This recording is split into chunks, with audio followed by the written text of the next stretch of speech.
లోక్సభలో పీయూష్ గోయల్ మాట్లాడుతున్నారు. ఇప్పుడు ఆ లైవ్ చూద్దాం. सर्वोत्तम संभव परिणाम सुनिश्चित करना चाहेंगे।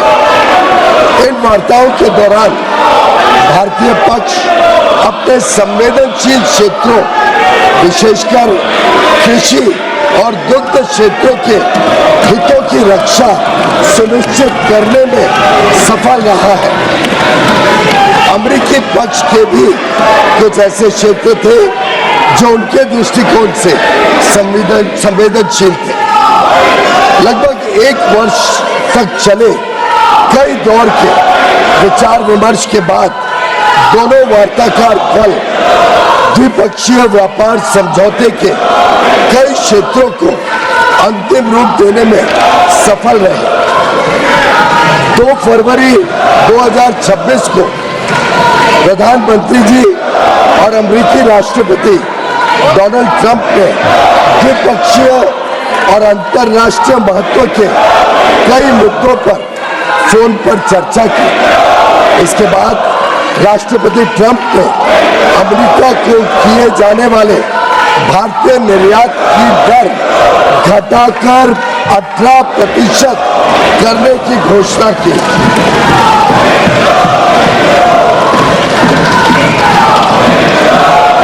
मैं इस बात पर जोर देना चाहता हूं कि यह अमेरिका द्वारा कई प्रतिस्पर्धी देशों पर लगाए गए टैरिफ से कम है, जिससे अमेरिकी बाजार में भारत की निर्यात प्रतिस्पर्धात्मकता में वृद्धि होगी।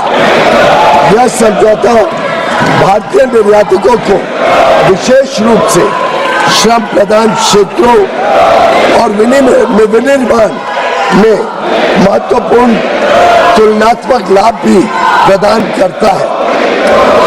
मैं इस सम्मानित सदन के समक्ष यह दोहराना चाहता हूं कि खाद्य और कृषि क्षेत्र में भारत की प्रमुख संवेदनशीलता का पूर्णतः ध्यान रखा गया है।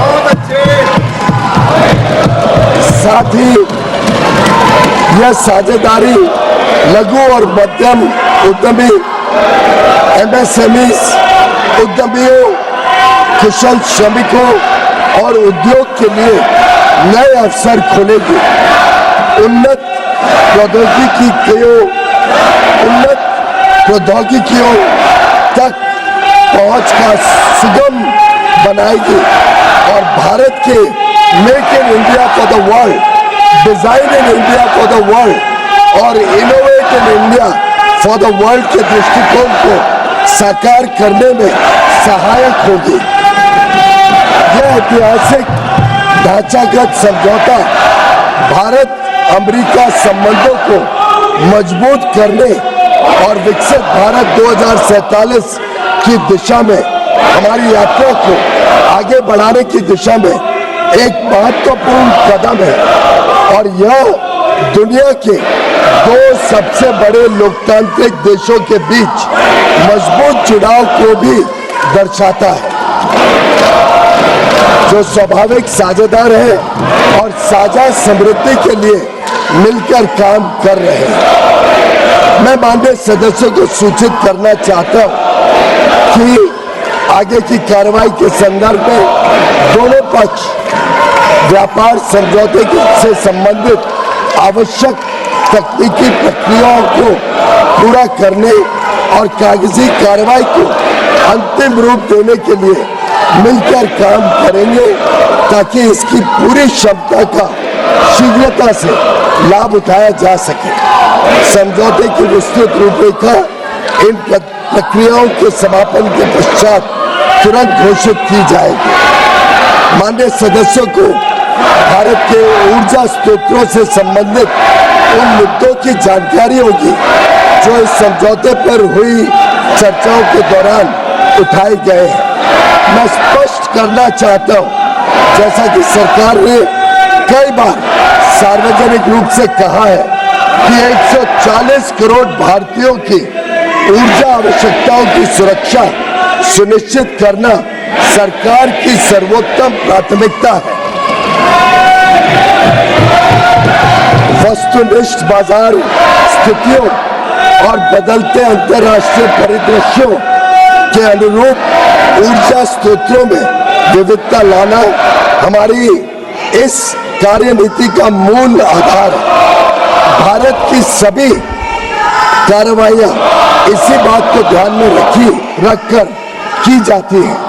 अतः मैं माननीय सदस्यों से इन मुद्दों को समुचित दृष्टिकोण से देखने का आग्रह करता हूं। दोनों देशों के बीच भावी व्यापार अवसरों के संदर्भ में माननीय सदस्यगण इस बात को समझेंगे कि भारत और अमेरिका काफी हद तक एक दूसरे की पूरक अर्थव्यवस्थाएं हैं। जैसे जैसे भारत विकसित भारत के पथ पर अग्रसर हो रहा है, हमें ऊर्जा, विमानन, डेटा केंद्र, परमाणु ऊर्जा आदि सहित कई क्षेत्रों में अपनी क्षमताओं को बढ़ाने की आवश्यकता होगी। अमेरिका इन क्षेत्रों में दुनिया का अग्रणी देश है, इसलिए हमारे लिए इन क्षेत्रों में व्यापार की संभावनाओं पर ध्यान केंद्रित करना स्वाभाविक है, जिससे न केवल हमारी खरीद में बल्कि हमारे अपने निर्यात में भी विस्तार होगा। हमारा अनुमान है कि तुलनात्मक लाभ के परिणाम स्वरूप कई क्षेत्रों में भारत का निर्यात अमेरिका में भी काफी बढ़ेगा।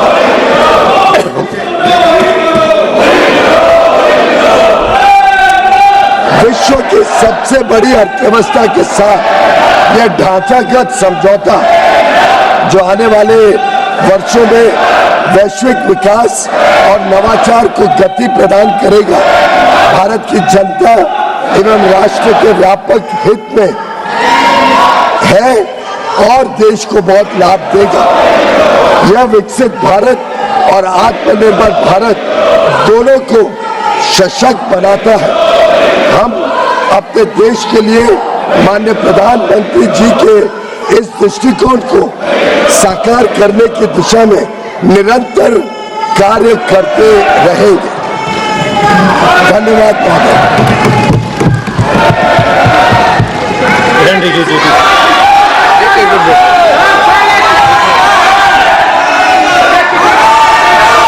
माननीय सदस्यगण, ये सदन